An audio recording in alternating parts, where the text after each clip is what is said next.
Hey there, it's Joy Club time once again with yet another diecast review.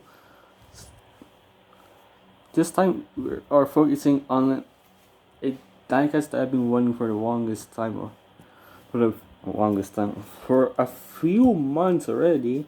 It's the Lancia Delta HF Intergale Evoluzione from the 1992 World Rally Championship season, in the hands of Didier Auriol and and co-driver Bernard Occelli. And the number three cup from the fracture team. In fact, this is one of the few times that Auriol who drove uh, this chassis. In fact, this is chassis 556747. This is one of the winning chassis for Auriol throughout '92. He won. Of course, this is based off the Rally 1000 links because it's a sponsorship one. It's the number plate. He won the Rally Australia that same year. In fact, he finished P10 in Rally de España after a puncture. Wait, let me pull up here for a second.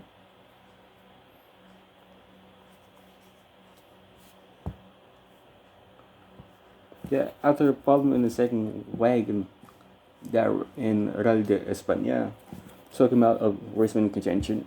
And that was it. That was it for Auriol. And during his time in the car. So this is getting past that. This is a pretty good casting, but there's a problem with quality control on always on mine. There's a problem with the rims, which I will point out really quickly. So I'm trying to focus on the box for whatever reason. There you go. Okay, this is the best view I could get without the box. Nope. Get in view. Get in view. There you go. So this is the problem that I have with my Lancia. Yeah, there's a little bit of a excessive rubber. I think I can easily rub off. Yeah, just want to point out quickly that mine has excessive rubber. If I can focus again. Trying to focus on the box. There you go. See, there's a little bit of rubber right here. Yeah, that's it. That's the only issue I could find at the moment. So I bought this and seen for while I was in Orchard for the last a full day there. And if I'm going to Toy Space and I met my friend again in Fort East Plaza. After we just got back from Toy Space, eating at a Max's. Yes, Max's does have operations in Singapore, which we'll talk about in a future video. But we'll focus on the diecast for now. So here's the box. This is the generic box design that MiniGT has been utilizing for the last couple of years or so. A white box. As you can see. Nothing too exciting on the box. But this shows you the car, the info of the car on top of the front. On the top right, from the box, the car on its side, and that's it for the box. Oh, let's get to the main attraction now. The diecast. It's a pretty well made diecast, to be honest. I didn't think any diecast company would done a Lancia in 1/64 scale. In fact, there was a company that did a Lancia a long time ago, but that was that was 10 years ago. So it was 10 years ago. So we didn't have a 1G Delta in 164 scale for the longest time. Tommy Tech did one, but that was also, but that was on the earlier generation of the Kia. So we didn't get the Intergale in a 164 for I think 11 or so years. And then it's funny, just getting a 1G now. That was in 2022. This is one. I think this is one for This is one of the first few launches from the factory team that was revealed by MiniGT and Top Speed model in 22. This is one I wanted. They also revealed a tarmac version. So it revealed a Delta in tarmac spec in the hands of Yuha Kankunen, if I remember correctly. This is one of the first launches to be used by MiniGT that is available right now as of recording this. I can't wait for the tarmac spec version, so the tarmac spec variant as well. This is the gravel version as used in the Rally 1000 Lakes. This will be 3 years ago.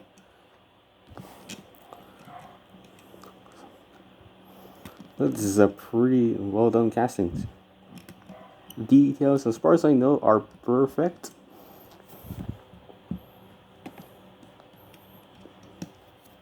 Although it doesn't kind of look right,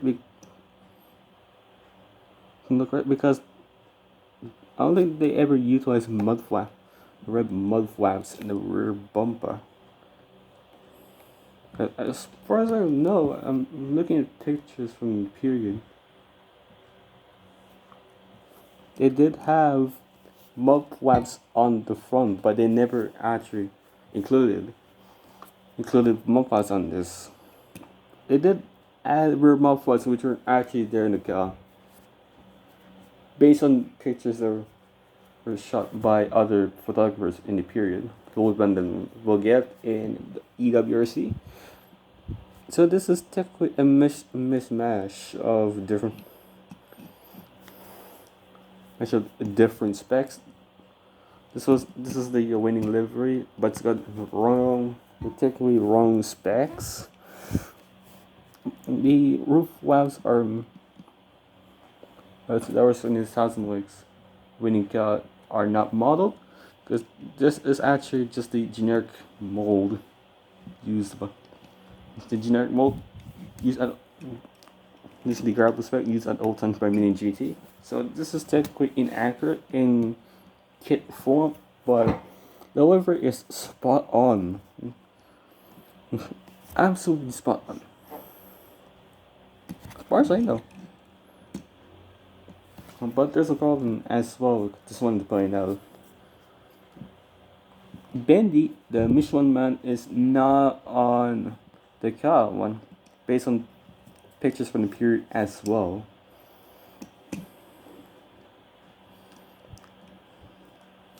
Yeah, that's the only major nitpick that I know. Because I'm trying to look at pictures from the 92 rally.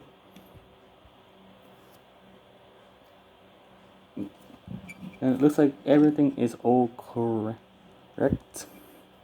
Yeah, everything's all correct. There might be a shot of the rear bumper, but EWRC does not have a shot of the rear of the bumper, so I can't say anything about the rear bumper. But regardless, let's get to the review for real this time. Here guys, we get to the front of the Delta. So plain white bumper with some logos right here on top of the front bumper. Of course, the turbocharged kits were provided by Garrett. This will be during the period. So you get further down the bumper, Corel. We got zoom. You got Corello, whatever they do. Pretty sure there's whatever Corello does. I'm pretty sure they might be up or not. Who knows? Because I actually never searched up Corello, or whatever. Yeah, Corello. Before recording this, I apologize. Getting on the spur of that, Fiat Lubrificante, which is I'm assuming is Fiat's service service thing. Yeah, I can't remember what it's called. But getting past that, so we get to the bonnet. We got the measurement type phase. We got a vent which has a little bit of a texture. Yep, you can feel the texture a little bit of it out. You got the classic Martini stripe swooping across up the bonnet. You have the Lancia logo right here. The rally decal. Let's see. 1,000 rigs rally. Klubb Finland. Year of the rally. That's the Sport Wine Martini logo. Or Martini Sport Wine, whatever the correct word is. But you can't even see the Martini logo because it's literally right on top of the bend. But but you can still see the Sport Wine logo right here. It's on the belt, kind of like a classic cowboy look. So we get to the side there, but first we're gonna go on the front fender, Michelin Magneti Morelli, Reba Selenia. I forgot what Selenia does, but I will look at it after recording. As we get further to the front fender, SKF Bilstein. Whatever. I think these are inspection stickers. I might be wrong, but these are probably inspection stickers. But as we get further into the side of the car, we got some interesting sponsors. Of course, Selenia is on the doors, so it'll be on both sides. We got ERG, Sitcom, of course Selenia. Yeah, we just mentioned Selenia before. Sparko, Brembo, TRV Savelt or TRW, Savelt, and Champion. Of course, the A sticker being Groove A. You got the number point. Oko Bank 1,000 links 1992. Of course, 92 is in the year of the race. Oko Bank was the sponsor for the 1,000 links at this point. You got the Michelin Man, Bendy, which I already mentioned that isn't actually there based on pictures of the period. You got the Martini Sport Wine logo on both sides. You got technical inspection stickers on the side window. Oops, I moved the camera by accident. I'm using a new tripod, by the way. And it's not new. It's an old one that my dad kept a decade ago. Or not a decade ago. Can't remember when. You got the technical inspection sticker, which I just mentioned before. And you got this classic Martini stripe Martini design. See, the red part continues all the way down to the rear fender. Of course, the blue stripes. And start again on the front fender. Go all the way to the rear fender. This side goes all the way up to the roof. The first continues all the way in a straight line. So you get to the windscreen, Martini Racing. You got the French flag on the roof scoop. I said roof flap earlier, didn't I? I apologize. I'm so used to NASCAR, so I definitely call these roof flaps by complete accident. We got the Lancia logo again, the Martini Sportline logo. It's kind of overlapping the Martini stripes. Of course, on the rear wing, you got on the rear spoiler. In fact, the Martini Racing typeface right there. This is, of course, the factory team run by Joy Club, if I'm not mistaken, in the following year.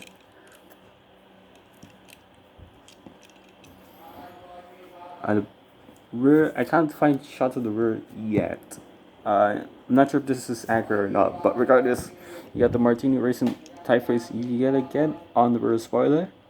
Martini Spotlight logo. Is this blue? Is this dark blue or black? I can't confirm it.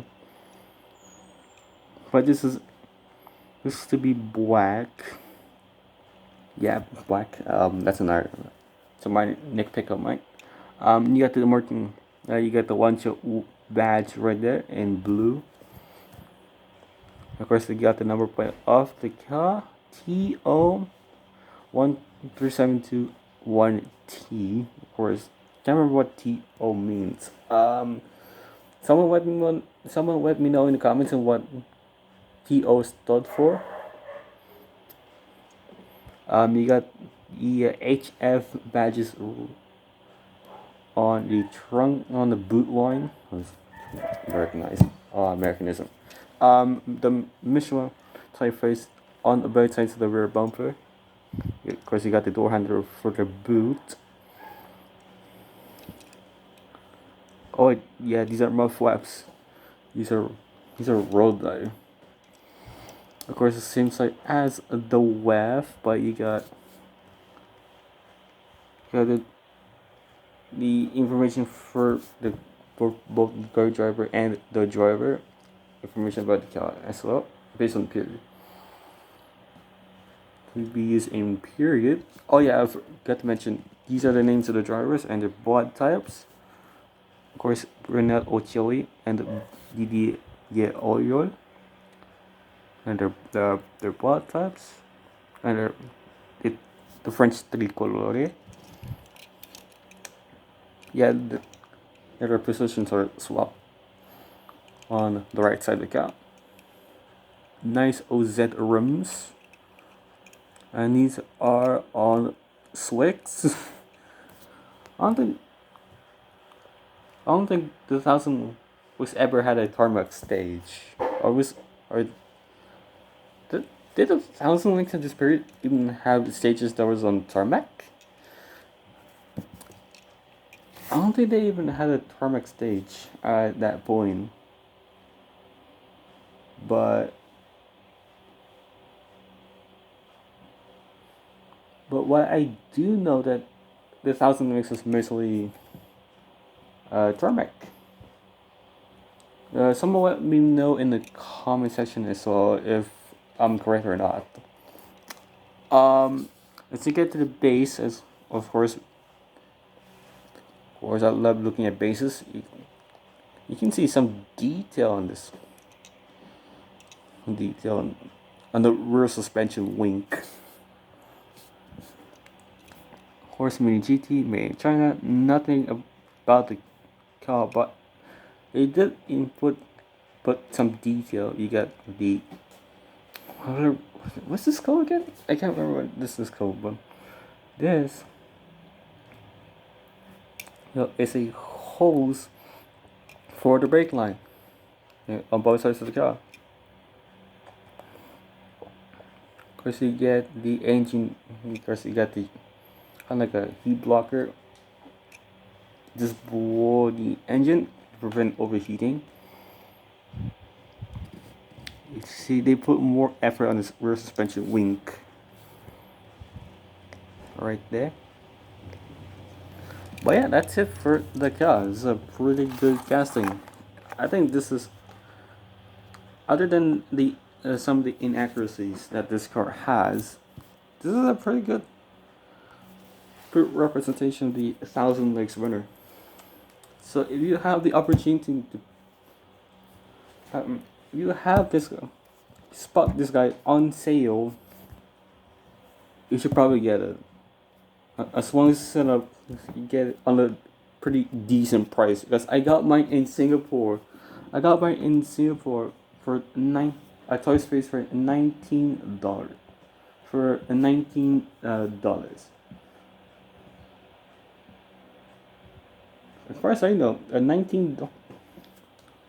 Look, this would cost me more than any mini GT I bought so far. In fact, the next car I'll be reviewing it soon, I also bought from Singapore, and it also costed 19 Singaporean dollars. Uh, as long as you're not from Singapore, you should pick this up. This is a pretty good presentation of the car in that period. But yeah, that's it for the Lancia review. We'll see you then for the Bentley review, and it's not that significant because it's a yeah.